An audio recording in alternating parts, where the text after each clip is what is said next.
I'm going to tell you about something that happened to me and my partner on a winter patrol up north. You can believe it or not, but I'll share exactly what we saw and what we did. This took place 3 winters ago, and not a day goes by that I don't think about it. We'd been out in the backcountry for 4 days, checking on remote cabins and snow-covered trails after one of the worst blizzards we'd seen in years. The storm had dumped nearly 3 feet of snow across the whole region. Our job was to make sure no one was stranded, assess storm damage, and see how the wildlife was holding up under those brutal conditions. The cold that week was like nothing I'd experienced in my 2 years as a ranger. Daytime highs were around negative 13 degrees Fahrenheit, and at night, with the wind chill, it had to be close to negative 40 degrees Fahrenheit. It was the kind of cold where your breath freezes the moment it leaves your mouth and falls like powder, where bare skin can be frostbitten in minutes, and even the trees crack under the pressure. My partner had been doing this work for 15 years. He'd seen it all: avalanches, flash floods, bear attacks, folks vanishing for weeks in whiteout conditions. Nothing rattled him anymore. He moved through that frozen landscape like it was his home turf, reading the snow and ice in ways I was still struggling to learn. We were nearly 40 miles from the nearest maintained road, following what used to be an old logging trail, now just a break between the trees. The snow was knee-deep, almost everywhere, deeper where the wind had piled it against downed logs and rocky outcroppings. Snowshoes were the only thing keeping us from sinking completely, and even then, every step was a fight. The silence out there was absolute. Not just quiet, so silent your ears rang. No birds, no wind, no distant hum of traffic, just the crunch of snow under our boots and the sound of our own breathing. When you stopped, you could actually hear your heartbeat pounding in your ears. It was the kind of silence that made you whisper, even though there was no reason to. We were checking for animal sign, looking for tracks and trails to see how the local wildlife was coping. The deer had burrowed into the thickest brush they could find. We spotted a few old moose tracks, but nothing fresh since the last snowfall. Smaller animals seemed to have vanished underground, riding out the worst of it. That's when we started noticing the strange prints. At first, my partner thought they might be from an unusually big bear, and they were huge, far larger than anything I'd ever seen. But what unsettled us wasn't just the size. The tracks were fresh. The thing is, bears in this region should have been hibernating for weeks. Finding prints that fresh in that kind of weather didn't make any sense. The spacing was odd too far apart for a bear walking, but not quite right for a bear running either. And there was something about the shape that bothered my partner. He kept kneeling down, measuring them with his gloved hands, snapping photos on his phone. We followed the trail for about half a mile. It wound through some of the thickest timber around, where the canopy had caught most of the snow. Whatever made those tracks knew the terrain well, choosing the easiest route like a seasoned tracker. The prints led us into a patch of forest that felt different, older, darker. Somehow, these trees had escaped logging decades back. A few were 3, maybe 4 feet across at the base, towering into the gray sky like ancient monuments. The silence there was even deeper, pressing in on us. That's when we heard it. The sound carried from maybe a quarter mile ahead, echoing through the massive trunks until we couldn't tell exactly where it came from. It wasn't quite a roar, and it wasn't a scream either. It was something in between, part rage, part pain, but deeper than anything I'd ever heard before. It lit up something primitive in my brain, screaming at me to run. My partner froze, lifted his hand, and motioned for silence. Both of us had heard bears before. We'd heard wolves, mountain lions, even moose in rut season, but this was different. Whatever was out there wasn't just big, it was in serious trouble. And it was close enough that we could feel the sound as much as we heard it. The call came again, longer this time, tinged with something desperate. It was definitely coming from up ahead, in the same direction the tracks were leading us. My partner glanced at me, weighing options. We were both armed sidearms on our hips, and he carried a rifle, but against something that could produce a sound like that, I wasn't sure guns would matter much. We moved forward slowly, slipping from tree to tree, using the massive trunks as cover. The prints in the snow grew more erratic, deeper in places, as if whatever had left them was staggering. Other signs appeared too, claw marks gouged into bark, branches snapped high overhead, patches in the snow where something heavy had slammed down. The sound came again, a third time, weaker now, but still carrying that mix of pain and fury. We were getting close. My partner signaled me to hold back while he scouted ahead. I watched him vanish between the pines, heard him suck in a sharp breath, then motion me forward in a hurry. What I saw when I stepped into that clearing will never leave me. Blood spattered across the snow, crimson patches scattered over 50 feet. In some spots, it steamed in the freezing air. Bark had been ripped into long, curling shreds, hanging like ribbons from trunks 2 feet thick. Branches as wide as a man's wrist dangled, broken, some hanging 20 feet above the ground. The snow itself looked like a battlefield, churned up, packed down, and stained where some violent struggle had taken place. And then, lying broken across a fallen log, was a North American grizzly, dead.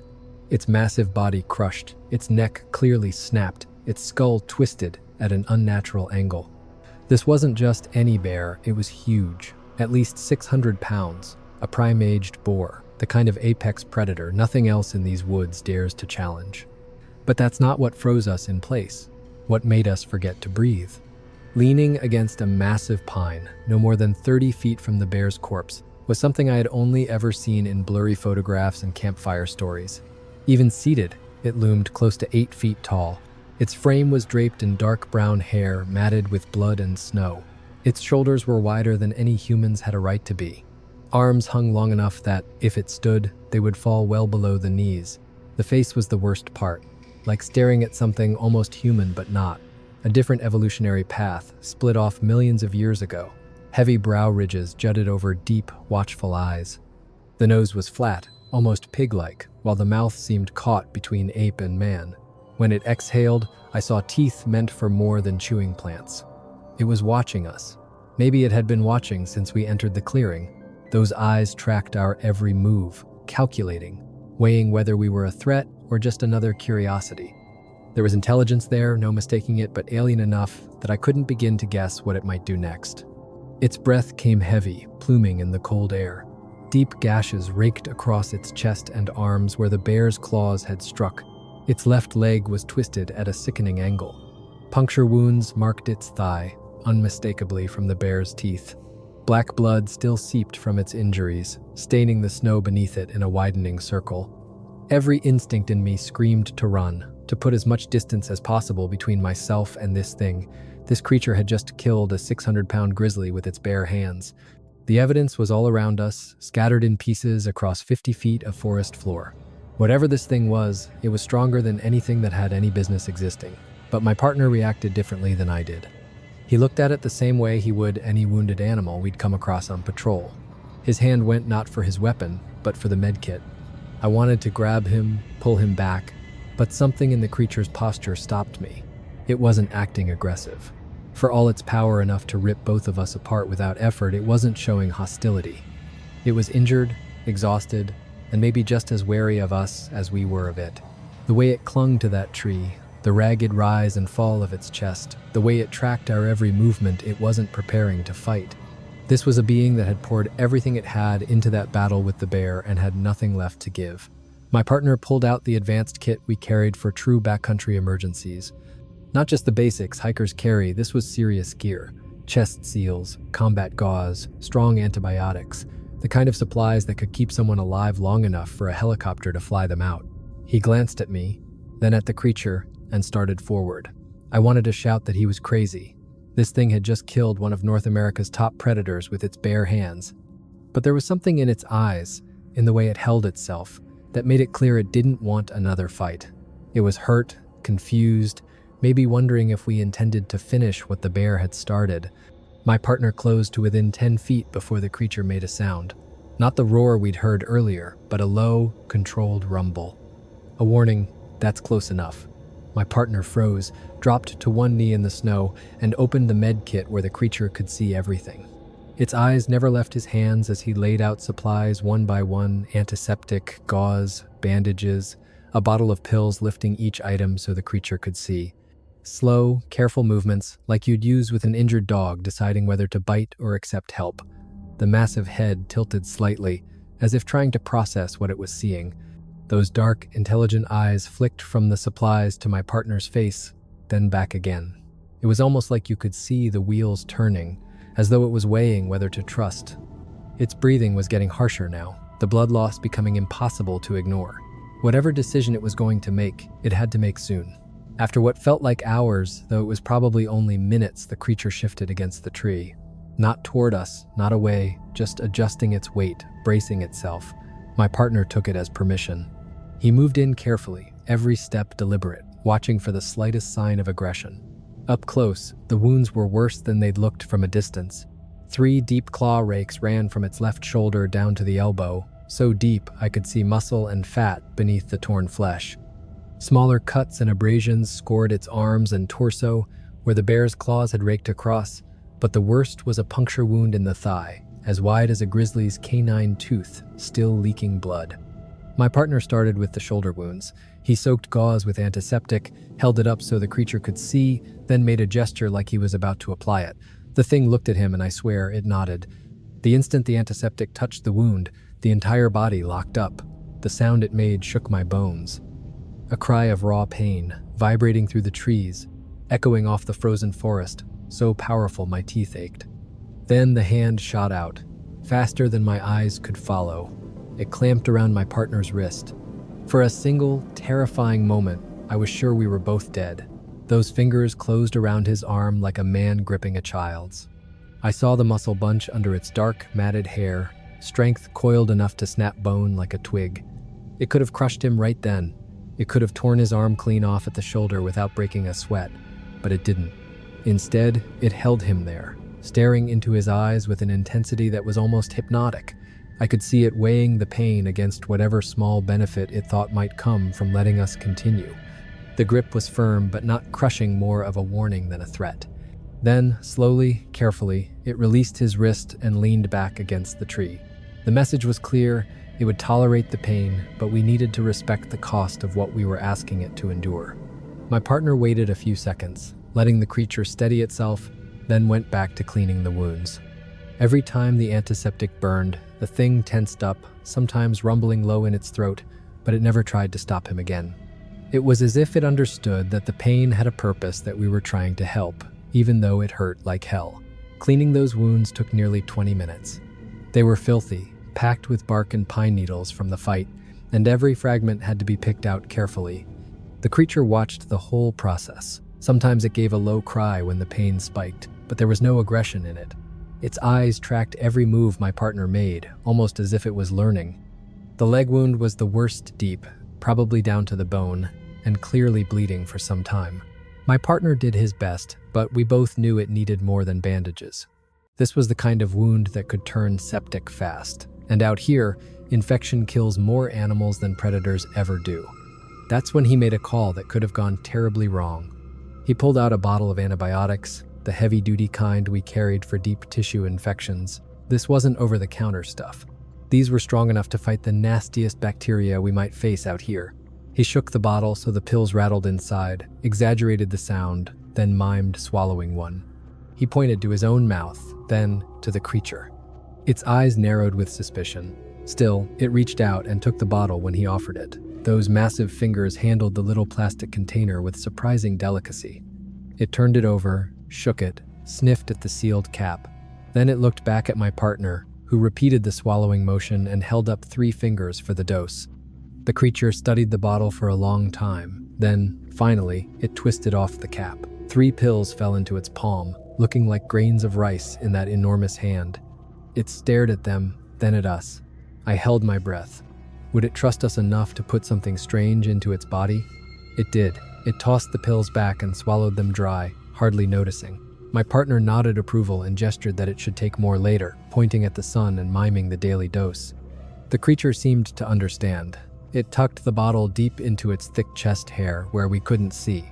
We finished bandaging the wounds we could reach, wrapping the worst cuts, sealing others with gauze and tape. To our astonishment, it endured all of it. At times, it even shifted its body, holding an arm steady or leaning in so we could reach better. But the more we worked, the clearer the bigger problems became. Its leg was torn up badly, likely from trying to brace during the fight on the icy, uneven ground. Deep cuts crossed the sole of its foot, and one ankle was swollen badly. When it tried to put weight on it, the creature collapsed back against the tree with a cry of raw pain. That's when the real issue hit us. We couldn't just patch it up and walk away. In its current condition, it was basically a sitting duck. Out here, word spreads in its own way. Scavengers would find the blood. Predators would scent weakness. Wolves in particular were smart enough to seize an opportunity. As terrifying as this thing was, injured and immobile, it wouldn't survive a wolf pack. My partner was scanning the clearing, and I could tell he was wrestling with the same problem I was. We had to move it somehow, get it under cover where it stood a chance of healing, but this thing easily weighed 4, maybe 500 pounds.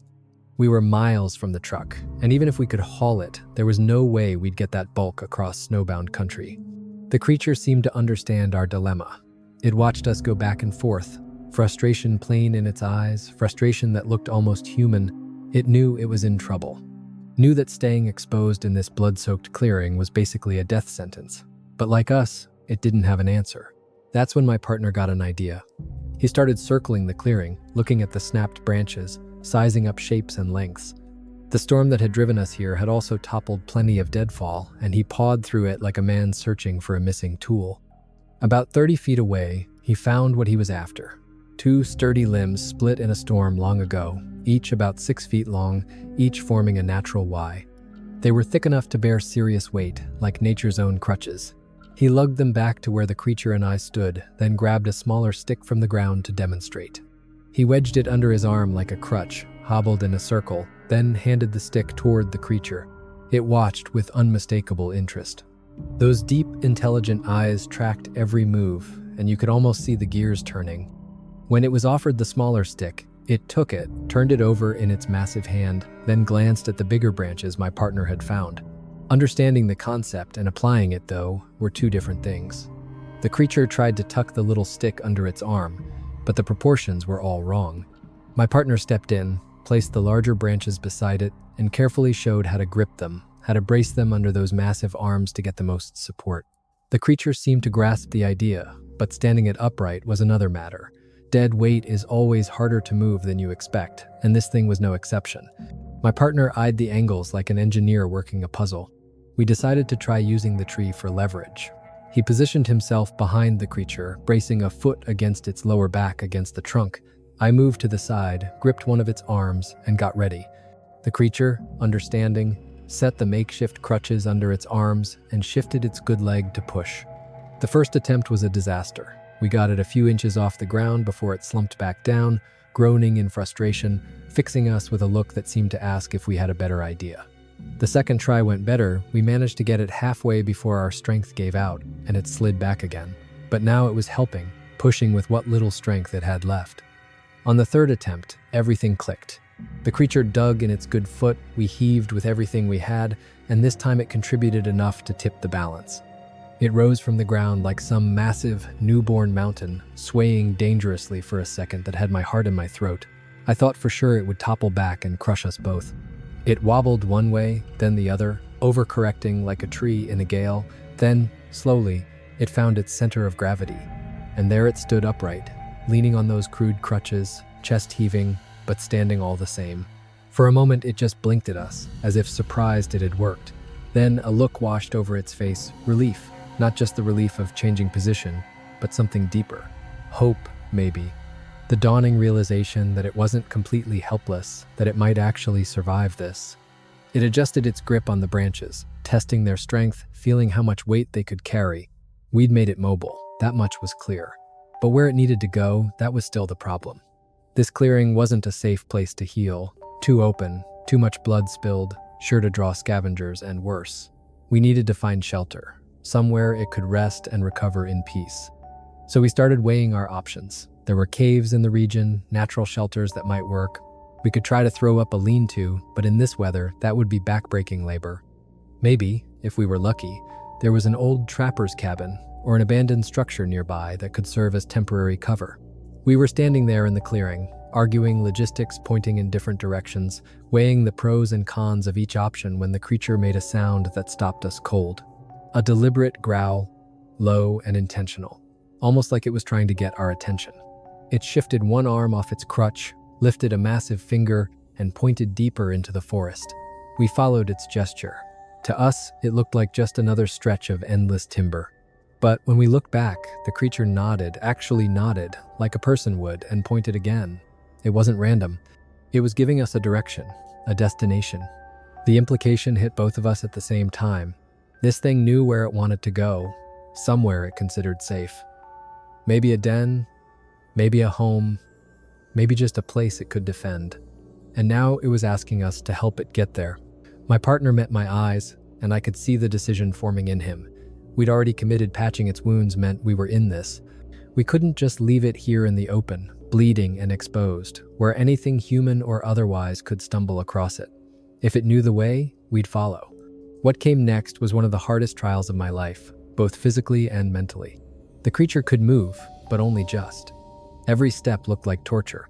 It needed constant support to stay upright. We worked out a system, my partner on its left, taking some of the weight when it faltered, while I scouted ahead, breaking trail through snowdrifts and brush. Its gait was unlike anything I'd seen. It would plant both crutches forward, lean heavily on them, then swing its good leg in a controlled lurch. The injured leg barely touched down, dragging just enough for balance. Watching it was exhausting in itself, and I couldn't fathom the pain each movement cost. Every 20 or 30 steps, we had to stop. It would sag into the crutches, panting, steam pouring off its body in the cold. Sometimes a low, pained moan slipped out, slicing right through me. The exertion tore open some of the bandaged wounds, dark stains beginning to seep through the gauze we'd only just applied. But it never complained. Never once tried to quit. It would pause for a minute or two, then nod as if to say, "Let's keep going," and drive forward again, always in the same direction.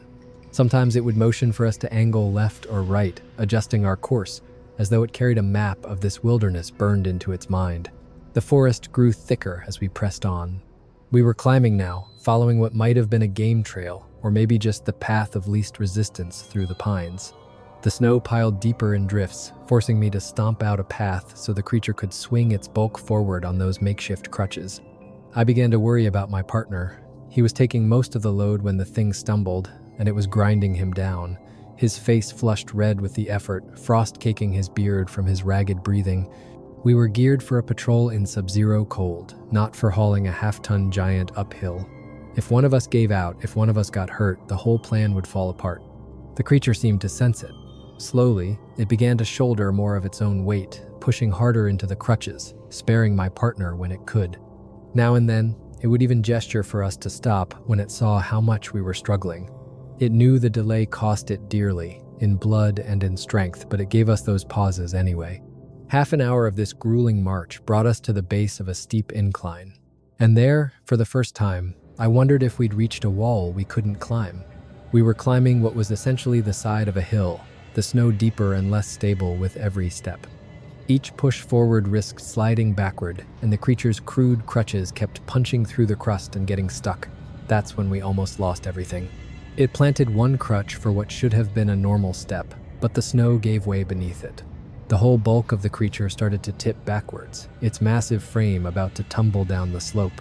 My partner lunged and grabbed its arm, trying to steady it, but there was no way he could hold that much weight on an incline. For a split second, I was sure we were about to watch it crash down the hillside, undoing every ounce of progress we'd made. Somehow, the other crutch bit deep enough to hold. It hung there for a few seconds, balanced on the edge of disaster, swaying between collapse and forward momentum. Then, slowly, it found purchase and lurched on. The rest of the climb was a nightmare of deliberate, painful steps and constant breaks. Every single foothold had to be tested, every placement of the crutches double-checked before the creature dared shift its weight. By the end, my partner was carrying nearly half its mass, while I worked ahead, breaking trail and clearing obstacles so it had the easiest path possible. Just as I started wondering if we'd pushed ourselves too far, the creature gave a sharp, urgent call. We froze and followed its gaze. At first, I saw nothing, just snow, trees, and a mess of downed logs tangled like they'd been there for years. But the creature wouldn't let it go. It hobbled forward a few more steps, pointed again, this time more precisely. That's when I saw it. A narrow gap, nearly invisible unless you were looking from the exact right angle. To anyone else, it looked like random debris, a natural snarl of broken timber. But it wasn't. It was an entrance. Getting it through was like trying to thread a telephone pole through a keyhole. The opening was tight, just wide enough for the creature to squeeze if it crouched and angled itself. Doing that on crutches, with its injuries, was nearly impossible. We ended up choreographing the process like a rescue drill. First, we passed the crutches through to the far side. Then the creature lowered itself to its knees, a move that drew a guttural cry of pain, and crawled through on elbows and good leg. My partner and I guided it carefully, making sure it didn't snag on branches or jagged rock. On the other side, the ground leveled out into a natural chamber. From there, a passage widened into something far larger. The creature collected its crutches again, forced itself upright, and led us deeper. What we found left us both speechless. This wasn't just a cave where some animal holed up for the winter. This was a home. The main chamber was bigger than most apartments, with natural side rooms branching off in several directions. But it wasn't the size that floored us, it was what had been done with it. The walls weren't bare. They were decorated with wood and stone arranged into deliberate patterns, some simple geometric shapes, others far more intricate, almost like primitive murals, stories etched in a language I couldn't read. Along one wall, leaves and moss were sorted and pressed into an order that looked like a catalog. Some were fresh, others dried and preserved, grouped by texture and color like a natural library. Nearby, strips of bark and collections of different stones were organized into rows. Bundles of fur and feathers were stacked neatly, not random, but arranged.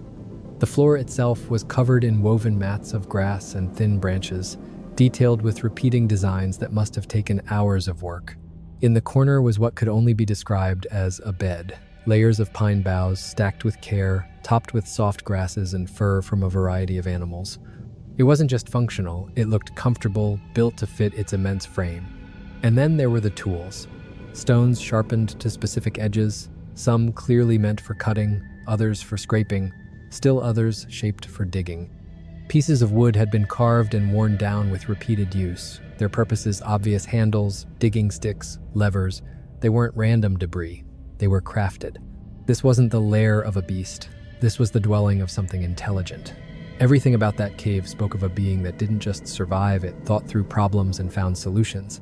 There was even a food preparation area, flat stones arranged like a crude counter, with cutting tools laid neatly nearby.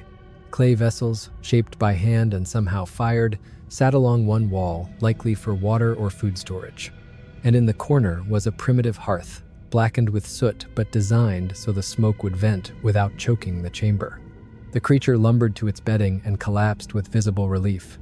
It leaned its makeshift crutches within reach, then looked back at us. For the first time since we'd found it, its expression carried something like peace. Here, in its own space, surrounded by things it had built, it was home.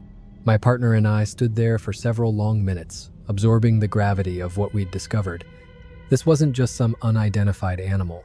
This was a being with culture, intelligence, and the ability to shape its environment in ways both deliberate and refined. The implications were staggering. The creature watched us taking it all in, and I swear I saw pride in its eyes. Not just awareness, but pride as if it were showing off what it had made, the way a host might walk guests through a home. Yet we also knew without a doubt that we were intruding. This was its sanctuary, its private refuge, and we did not belong. My partner seemed to feel it too. He stepped back and gave a small bow, just a dip of the head, an unspoken gesture of respect. The creature's gaze lingered on him, then on me, and I swear it understood. There was acknowledgement there, gratitude, maybe even respect. It nodded once, firmly, then sank deeper into its bedding. We took the hint. Quietly, carefully, we withdrew from the cave, recamouflaging the entrance behind us. Neither of us spoke until we were well away, each of us turning over the enormity of what we'd just lived through. The hike back to the truck felt surreal. More than once, I caught myself glancing behind, half expecting to see the creature limping after us, or else to wake up and find it had all been some fever dream brought on by cold and exhaustion. But the proof was there in our packs. The medical kit lightened, bandages gone, antiseptic half used, the blood still staining our gloves. On the drive back to town, the conversation shifted into something that would change both of us forever. We knew we couldn't tell anyone. If scientists caught wind, they'd descend like vultures. If the media got hold of it, the creature's life would become a circus. Either way, it would lose its safety and likely its life. But we also couldn't just turn our backs. This thing was wounded, facing one of the harshest winters in one of the most unforgiving places on Earth. And from what we'd seen, it had no stockpiled food. No cache of preserved meat, no dried berries, no hidden stores. Everything in that cave suggested a hunter-gatherer existence, daily foraging, daily hunting. And in its condition, that was impossible. Without help, it would starve before it ever healed enough to fend for itself again. So we made a decision that day, one we held to for the rest of that winter. We would supply it, quietly, carefully, without anyone else ever knowing. Every few days, one of us would make the trek 40 miles into the backcountry, carrying as much food as we could without raising suspicion. We took turns, covering for each other by claiming extended solo patrols in the storm-damaged wilderness. The first supply drop came 2 days later. We brought everything we thought might help: canned meat, dried fruit, nuts, cold stable vegetables, but we didn't dare approach the cave itself. We didn't want to unsettle it or make it feel its sanctuary was being invaded. Instead, we left the supplies about 50 yards out, in a small clearing that could be seen from the cave but wasn't obvious from passing trails. We stacked the food and marked the spot with a small cairn of rocks, hoping the creature would recognize it as a signal. Then we left. When we came back 3 days later, the food was gone, all of it.